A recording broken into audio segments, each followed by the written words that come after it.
Jump Factory. Yeah, first round pick back or something like that. Lou Lamoriello just calls up Gary Bettman. He doesn't even introduce himself. Gary Bettman speaking. What size are your shoes? All right, yeah, you can have your you can have your pick back. He's got big Gary something. He's doing something. No, just Gary, whatever size concrete shoe you need. But here's Lou Lamoriello will provide. So this is a very healthy hockey market with a really good team. What benefit to the NHL does this have? And I know, let's talk about the Kings deal in a second here. But I looked at this deal. What benefit do you get out of taking around 20% away from the Minnesota Wild in terms of their cap expenditure for the next 3 years? What's the benefit? So you should say how does the NHL win? I'm saying that these rules probably should have been erased when they renegotiated the CBA in 2020 during the pandemic. So I'll agree with that. I'll agree that they should have maybe figured that out. However, Bill Guerin took the risk. He did. But let's and I agree with you, and you're 100% right, and this is the way it has to happen now. But should it go these days? Why is that happening? I wonder if they're just gonna is this a pressing topic, or is it a topic that's gonna take care of itself? It'll take care of itself, but in the meantime, you're hurting one of your best American hockey. Yeah, and helping one of the best ones too. Oh, sure. I know this is a wild thing to say about a team that lost in the first round to a team that lost in the third round, but I think the LA Kings are cup contenders. Oh yeah, I would agree with that. You get if you take your playoff team, it's like you're up Kevin Fiala and Drew Desmond. And another year of Byfield and Jersey and all these guys growing up a little bit. Yeah, Grunstrom. Oh yeah, and Akil Thomas, and oh my God. Yeah, that's a really good team. But again, you've got fans that absolutely adore this team. Why? Why are we doing this? What was other than financial punishment? How does this help the franchise? How does this help the game? I'd have to ask Bill Guerin. Because, listen, this could have happened to anyone, right? Yes. If this happened to... it's happening to the Canucks right now, in a way. The cap recapture penalty for Roberto Luongo. And if you're pissed at the owner, here's the deal. If you're pissed at the owner, make the owner, when they trade the contract or buy out the contract, pay the contract in full. So the owner gets the hit, so don't be a fucking idiot. Wow. So you say to the guy, don't be a fucking idiot. Wherever this player ends up, you're paying the rest of it, but it's not going to count against the team. I'll throw this out there, too. The rule applies hard to the Minnesota Wild. The rule does not appear to apply to the Chicago Blackhawks and Edmonton Oilers in the case of Duncan Keith. Because didn't Bill Daly say, because the Oilers were supposed to get, if Duncan Keith were to retire, they were supposed to get a cap benefit. Yes. And he's saying no. Why? It is a different circumstance. It is a different circumstance, but it's the same backdiving deal, is it? No, but they're not applying the same rule here. One, you're applying the rule of a cap recapture for retirement on a player. The other one, you're applying a rule of a buyout of a contract. Those are completely different. They are, but it's two different things being applied to contracts that don't exist anymore, like they're illegal. And this one's hard and fast, and we're sticking to it. Yeah. And this one, but the buyout thing on the contract exists on any contract. Like that's a rule that applies to that. So they're applying the sooner agrees the contract. The cap recapture penalties aren't applied because of the contract. That's true. That's true. Contract. I think the rule should be that there should be no penalties for buying out a player. I think if a player doesn't I think that does benefit rich teams, and people would have a problem with that. So you're looking at it under the guise of no one's taking advantage of that right now, which is true. Teams would take rampant advantage of it. The Leafs would buy out players every single year if there was no penalty. Yeah, like Tavares would be bought out this year. Just talking a bit along with it. I'd be like, all right, John, we're going to buy you out the rest of your deal, and we're going to pay you $6 million. Yeah, should we trade a draft pick to the Ottawa Senators so that they can take on some of their contracts, like Connor Brown, or should we just buy it out? Should we offer a sweetener to Chicago or whoever for Peter Mrazek? No, just buy it out. It would be rampant. It would be 8, 10 teams taking advantage of it. How many people do you think Vegas would have bought out? I think everybody. If you negotiate into the contract that, I think it shouldn't be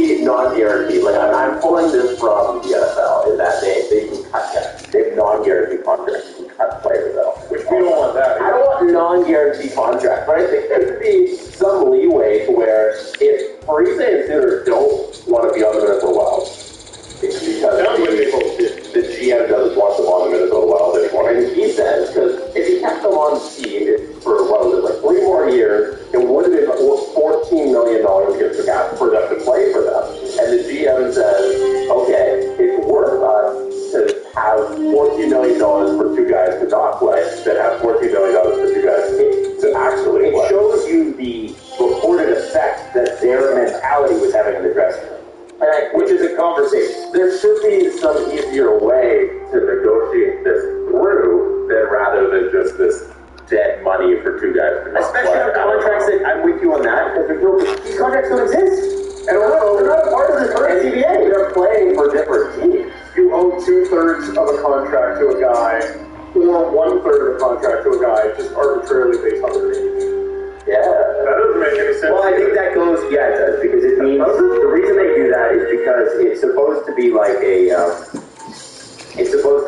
you've got more runway to make more money.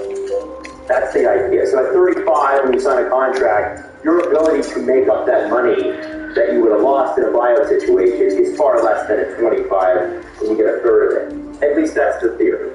And listen, I'm not saying it's a perfect theory, but that's why they I think the theory is flawed because you can't judge how many years a guy has on the NHL. Like, right. You know, like a 25-year-old might play 2 seasons in the NHL because Owen Byram almost retired this year. You know what I mean? Because of, I believe, he had a really tough season. Ended in a Stanley Cup champion and playing the best hockey ever. It sounds like the older guys for the CBA negotiations snuck something in for themselves. Oh yeah, yeah, dude. Like, there's a whole Alan Walsh episode coming on that one day. I'm not. You're not gonna like some of the players that you grew up as thinking were your heroes. I'm not gonna go to bat for Tony DeAngelo ever, but they knew they didn't like this player. They knew he was a pain in the ass. They signed him to a $9 million contract. Let him play 20 games? No, I think it was like 3. Oh, was that it? It was like 3 or 4 games.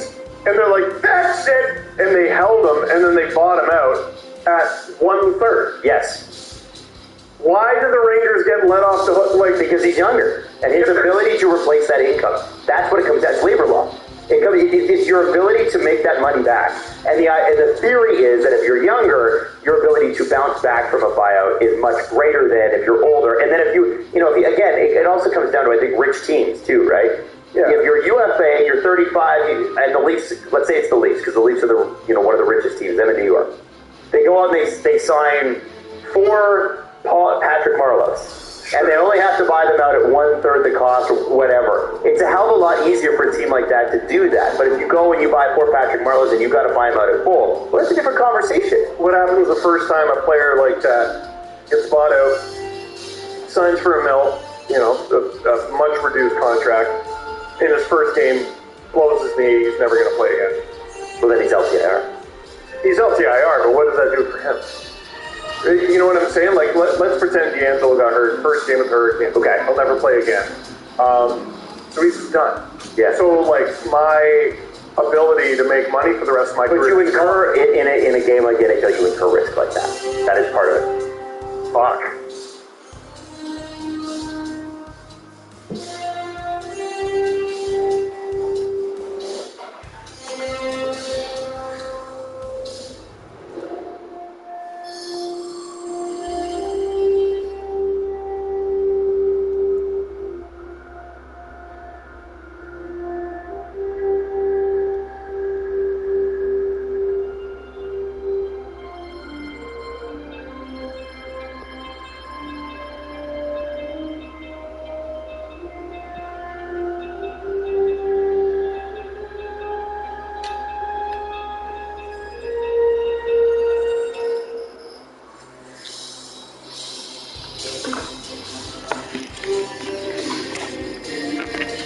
Grammarly helps you work more efficiently, which makes accomplishing your work goals easier. Get full sentence rewrite suggestions so you can say what you need faster. Use Grammarly to select multiple collections at once. Instantly accept grammar, spelling, and punctuation suggestions. How's it going, everyone? We are coming up to PS5. Feel a little bit redundant saying this, but one of the more weaker weeks of game release. However, there are some stuff that I think that people are going to be interested in. One thing definitely tugging at some nostalgic heartstrings, a couple of other issues in the title. So without further ado, let's get right into it. And let's start things off with Klonoa Fantasy Reverie series. Klonoa is a 3D platforming action game. First title was released by NHL in 1997, set in a unique universe populated by a range of original characters. The game follows the hero Klonoa as he sets off on a journey to save the world. Obviously, this is a franchise that didn't receive the appeal that some of the bigger mascot adventure franchises got, so to speak. But Klonoa is a game that when I talk to people that played Klonoa back in the day, it's a game that they really enjoy. And with this commemorating the 25th anniversary of the first title of the series, this release combined Klonoa Jordan Phantom Isle and Klonoa's Phantom Veil, and it is a remaster of both those games. The world of the games and their gameplay elements remains unchanged while the graphics have been upgraded. Adjustable difficulty settings have also been introduced to make the game more accessible to first-time players to enjoy it. It's also tripped down memory lane playing this new and improved Klonoa. So if you're a fan of side-scrolling platforming adventure games, Klonoa Fantasy Reverie series is definitely going to be something to keep your eyes on. I'm going to check it out. It's going to be my first real foray into the Klonoa franchise. I played the other games, the older games, a little bit back in the day, but nothing really deep memory of them. But I will definitely check out Fantasy Reverie series again. It's out on July 7th. Next up, we have a PlayStation Plus freebie in Arcade Get It. This is one that is coming as the PlayStation Plus new release title that is going to be included to Essential Series cover, so that's the regular PlayStation Plus subscription. That is, of course, alongside Kraken 4 and the Dark Pixel Anthology Man of God. This one, a multiplayer focused game, and it has been in early access going back to July of 2021. Huey, the owner of a local arcade, is trying to save his business from a basic mega corporation. To do so, he takes on all the top arcade games in his next step to make a super game. Unfortunately, the mega corporation hacks the game and injects the virus. You and your friends need to save the game and the last hometown arcade. This ever-evolving multiplayer shooter allows you and up to 3 friends to explore multiple biomes, mini games, find hidden chests, and defeat numerous enemy types and boss arcade. That is a cooperative multiplayer experience that provides a mix of PvE and PvP experiences that allows for all different speeds of play. If you need to play, you can take on additional challenges from the local games that hide out in Huey's arcade. You will earn you much more than street cred, speaking of street cred, earning your spot on the leaderboard as well.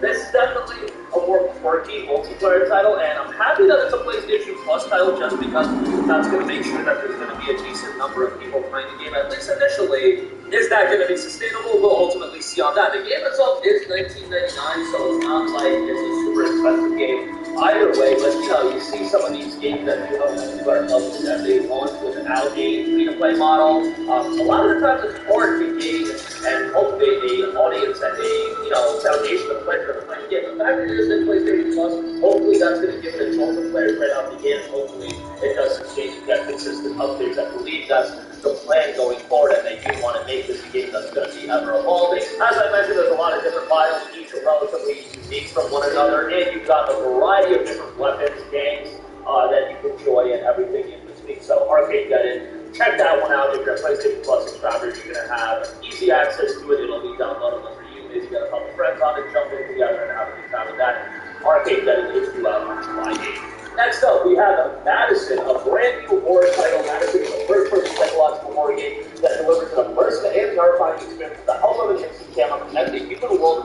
with the beyond. Take pictures and develop them by yourself, solve puzzles, explore your surroundings, and most importantly, survive. Obviously, very much a survival horror game that, leans a little bit more on the psychological side as well. Every character in Madison is a story that runs seamlessly into the main narrative. Watch every step you make and be careful to not attract any unwanted attention. You won't be alone on a camera to survive the torture or dive deeper, develop some photos you take painfully and face the fear of unveiling the truth. Search everything, pick up elements, and interact with them to survive the entity's randomly activated events and change puzzles throughout the game, which are a higher level of replayability. Get lost in the immersive and terrifying experience thanks to high-quality visuals and 3D sound. And Madison, from a technical standpoint, I feel like it looks pretty good based on the little bit of gameplay and screenshots we've seen thus far. The game is due out for release on July 8th. Next up, we have a quirky anime visual novel shoot-'em-up style game, Yuriko the Co-op Creation game, will be dropping on July 8th. This is a pretty interesting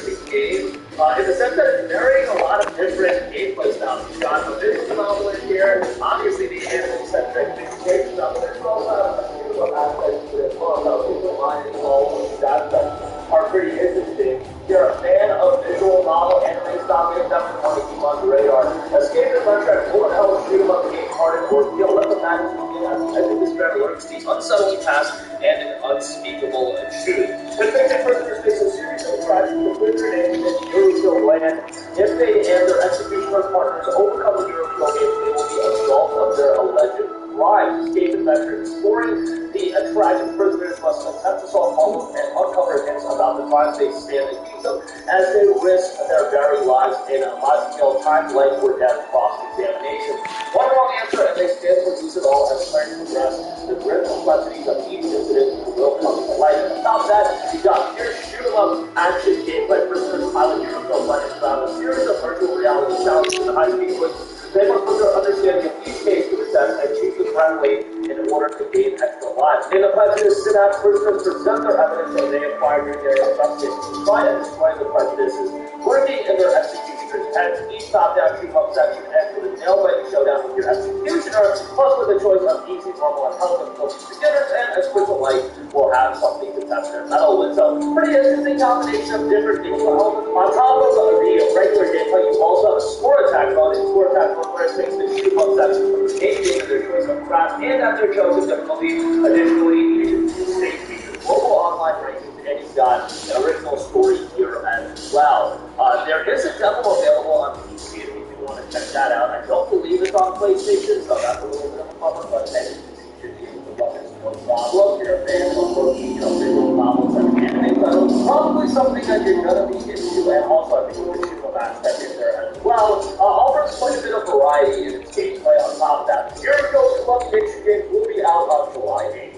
But that's going to do it for me. Those are the 4 games I wanted to highlight this weekend. Definitely a lighter week of the game release. But hey, if you're not picking anything up, a couple games to add to the wish list of your plus investment.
Stop Pikachu! The kid in the poster! I'm not talking around. Give us the Pikachu. I'm giving you anything.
Drink!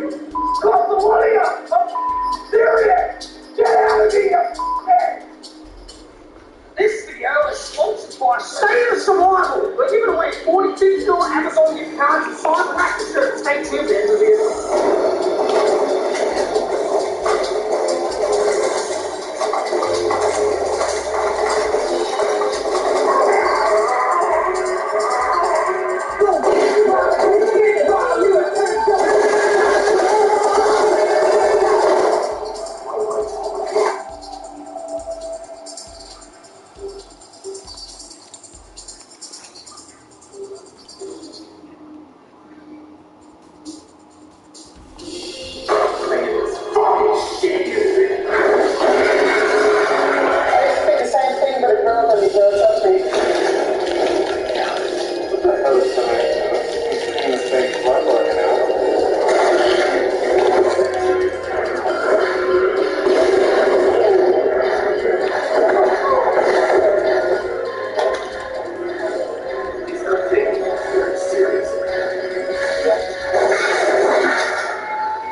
have a world to destroy.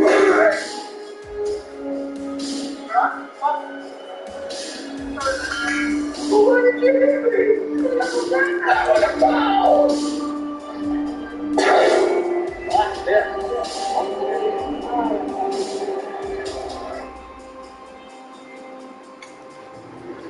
Hello, Pam. Justin. Oh, so that takes 15 hours for Steve towards ready to just, call you back? Yeah, not a chance I let someone put their lips on the beef brew before this guy. Try my Frank Vanilla Beef Brew, only at 10.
Can better be better? Can Steve successfully grab the brands they love on a tight budget? We'll be able to talk everywhere. Can you hear me? Over.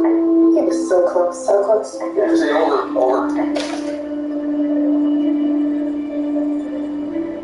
Start your projects today with same-day delivery and curbside pickup.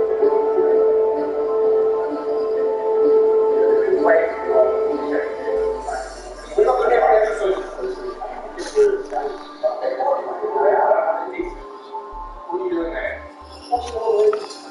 We want to just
Fala, seja prática, por favor. Use the power of the dark side.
where your shipping is division types itself, where all your tabs go everywhere you go, where you can surf without getting bit.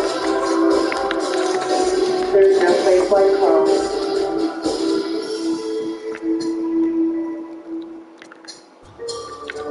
Ready to get a handle on your spending? Start with TD Tips from Making a Budget. access at tv.com/budget. Welcome back. Alright, so as wildly crazy and unpredictable as this draft looks, what is really out there as a question is, when did GMs look at Russian players? So with the uncertainty about whether or not they're allowed to play, whether or not visas are going to be granted, or whether or not they'll be allowed to necessarily leave the country in certain circumstances, as we saw yesterday with Fedotov, who was signing on and coming over to play with Philadelphia players. So there's definitely some uncertainty. So I'm going to start here because when I look at Pavel Michikov, and I look at his overall numbers, I think San Jose would have to jump on this. So they have Erik Karlsson currently, and they have Brett Hutton, right? Both of them excellent offensive defensemen. But you're going to need to have that next guy. And when you're drafting 11th overall in San Jose, you're probably not drafting somebody who's NHL ready anyway. So for Michikov, 6'1.5", 194 pounds, played in Saginaw this year, and a lot of the reports talk about how Saginaw was very good. That maybe he didn't get the kind of coaching that you want to see. But hockey prospects are very high in this game. They have them fifth overall. Elite prospects have them at 7th. They have them highly rated in a lot of categories as well. Bob McKenzie and TSN have them ranked 12th. So there's a difference here, and the overall consolidated rankings on elite prospects have them at 11th. So I thought, 11th, that's San Jose. Sure, why not? San Jose picks themselves up at defenseman. Now, he missed an entire season due to pandemic, which a lot of players did. Of course, that's what's being seen as having hurt Shane Wright's value and his year this year. And it did. It's something that I talked about 2 years ago, how all the shutdowns were these points negatively impacted careers of some of these young kids. But Michikov, who hadn't played in North America until this year, didn't really miss a beat. He started the season was good, so by the end of the year, he's considered to be excellent. In 67 games, he had 17 goals, 45 assists, 16 points. So he's seen as a very good offensive defenseman, and could very well turn out to be the best in that category in the 2022 class. In fact, looking at it and differences between himself, Juracek, and Nemeth, I could see a team going up early in the draft and saying, we'll draft Michikov. Some jaws hit the ground a little bit. But in all honesty, the talent is there, the potential is there. It's just a matter of whether or not you think you can be able to come over and play what you can do. Good physical defender too. There's good ways in the box, good defensively, and has some good instincts out there. Fast skater, not even well-known skater, but he's creative with the puck as well. Seen as having a pretty high ceiling, and maybe potentially having a higher ceiling than for Juracek, depending on what you're looking at in a player. Likely needs better coaching for weaknesses to his game. And I saw this in both the book for prospects released by elite prospects and by hockey prospects. Both of them have quotes from scouts saying he will do better when there's better coaching to train him and teach him and get some of the iffy parts out of his game. There's some parts of his game they're not that happy about, but it's nothing major. Like, it's nothing that I can put on the board and say, like, the number one criticism seems to be he doesn't tend to pick. There was one scout that said, he was forechecking on the penalty kill, but I still like the kid. And then there are other scouts as well who were like, I didn't really like him. But if you look at the time with a lot of those reports, they'd be in January or before that. So he seems to have improved as the year went along. It's just one of those interesting things where if the scout sees the player attack home, which again is separately alright, team him, and then they might improve later on in the season, does that team necessarily have all the necessary info? Again, there's a lot of players in that class. I do not envy scouting. It's a hard job. Scouting is a hard job. Nemeth is seen as the safer pick, and this is from Hockey Prospect. Nemeth is the safer pick, but the higher upside, the higher potential is with Michikov. So they see him as being the one with the higher potential. Here's one of the quotes from the scout. Some of the weaker parts of his game are fixable, so he's an NHL coach. And again, that seemed to be a theme throughout this. When he was on the ice, you wouldn't know they were a bad team. And there were other quotes that were of a similar nature. Basically being Saginaw wasn't very good, but when he was on the ice, he was better. But I think their scouts too may not have been as impressive this team, because when you're on a team that's not playing very well, I think it's pretty easy for, and especially I would think as a teenager to have it start affecting your game a little bit. So, you know, that's definitely a debate to be had. Does current players' development if the living team is not very good, not very well coached? Probably. So, we'll see whether or not he's still in Saginaw next year or what you do. So, if you're an NHL team and you draft him, and you're like, okay, we think we can fix what's wrong with his game, where he goes ends up being really important. So, it's not just being able to draft him, it's where he ends up. So, I'll be curious to see if San Jose ends up drafting him, because, again, I think that with him having first pairing potential playing a high risk team, here's the other side of it. So you've got Carlson and Burns, two veterans. Who better to train? Who better to talk to him during training camp? Who better to you know have available when he needs to bend somebody's ear? You have Eric Carlson, you have Brett Burns, and even if Eric Carlson's not the same player that he was 10 years ago, he's still a pretty good defenseman, and he can still teach a lot of things. So I'll be interested to see if that's where he ends up going. But again, Russian players could drop. They could absolutely drop in the draft to all the uncertainty around drafting. So he adapted very quickly. He was visibly impressed this season a lot. One of the reporters they saw said when they saw him early in the season, and then later on in the season, he played much better than he was really on the team. So good progression. He's seen as a smart player with good vision as well. So good vision of the ice, good hockey IQ. And good transition game, which is huge in the National Hockey League. And I feel like having a defenseman that can make that good first pass, you can get that zone entry, zone exit, those numbers where you want them to be, that also plays well defensively, good positioning. Again, it is hard to find any one part of their game that somebody says, yeah, this is going to take them. This is why we'll make the NHL. At the very least, he should be a top four defenseman at some point in his career. But at best, he could end up being a top pairing guy. He absolutely could end up being a top pairing guy. And so we'll see if he ends up being a pure offensive defenseman or if he's a well-rounded defenseman. Okay, one thing with the National Hockey League now compared to, say, 30 years ago, you can get away with not being a defensive player back 30 years ago. You can get away with not knowing where your own net is or knowing what your goalie's name is. It's fine. Today's NHL, it seems a lot less forgiving for guys who are just one-way players. And when I see people making comments about some of the more elite players in the NHL, like, well, he doesn't play defense. I just think back to when players really didn't play defense. So it will be interesting to see where he goes. One thing that I'll ask, so there's two questions in this. One, if you're a GM right now, you look at this and go, I'm taking the best player available, he's the best player available for where I'm drafting him. Remember? Or do you look and go, I don't know when I'm going to be able to sign him. There's a lot of uncertainty right now. So I'm going to pass on him and I'm going to take the safer pick. And maybe that safer pick becomes a Nazar, whoever, right? And so does he drop as a result, which means we could see Russian players over this draft. And it's a huge steal. If you look at it and go, yeah, he was available before round because of all the uncertainty, probably should have gone round two. And you look back and go, yeah, that entry got me to be an excellent NHLer. And he was a steal late because of all the uncertainty. So, uncertainty as it is, I honestly I still say take best player available when you draft the pick. So if I was in the GM position and he's the best player on the board, and I got to get from the most talented guy with the most NHL upside, I'm taking it. And then you deal with everything else after. That's just me personally. We'll see what actual NHL deals. Let me know your thoughts in the comment section below. As always, don't forget to hit like and subscribe if you haven't already. Thank you guys so much for watching and all your support. I will talk to you again.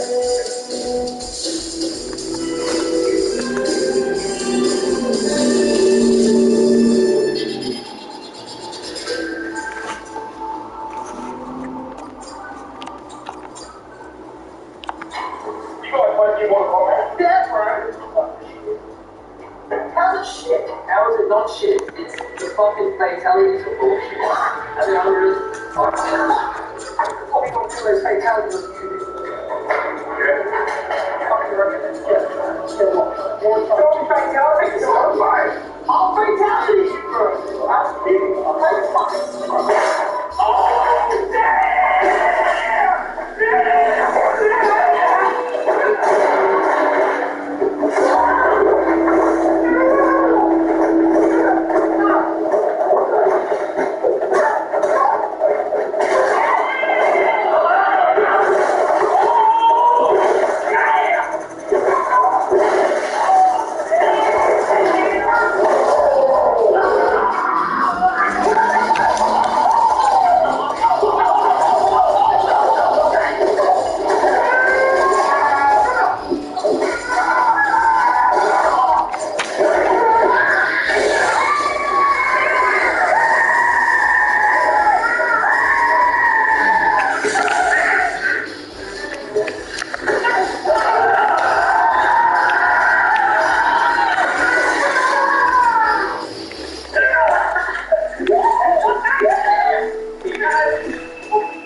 Is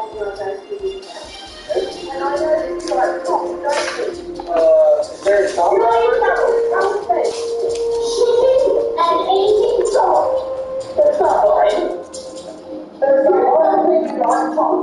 I've never had a shop before. What are you talking about?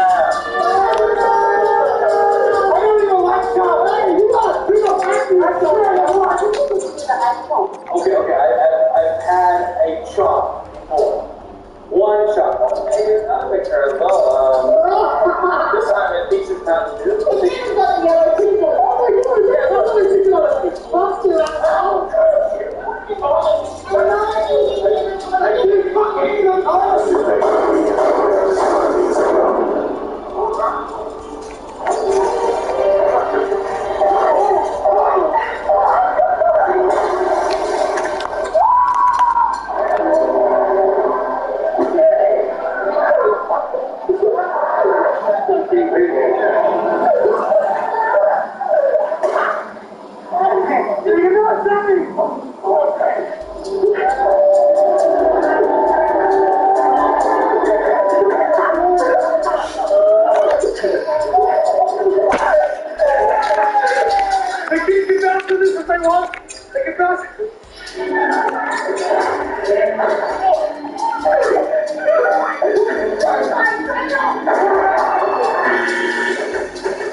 There's no violence. You don't even fight, but you can at least include a little punch here and there.